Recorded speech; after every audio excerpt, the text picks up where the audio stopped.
So ayun guys, may nagte-trending nga tayo ng video sa TikTok.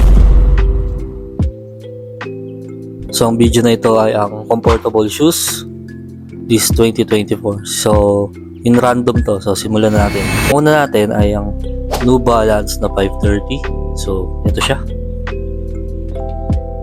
Mga design ng shoes na to, yung parang mga Tito vibes, yung mga ganun, mga medyo running na pamorma. Ito naman natin is yung A6 Gel Kayano 14. So ito siya ulit. Ito natin is yung Vomero 5 ng Nike. So ito siya. Ang huli natin is yung New Balance na 2002R Protection Pack. So ayan, kahit yung hindi Protection Pack, basta 2002R. So ito ulit siya.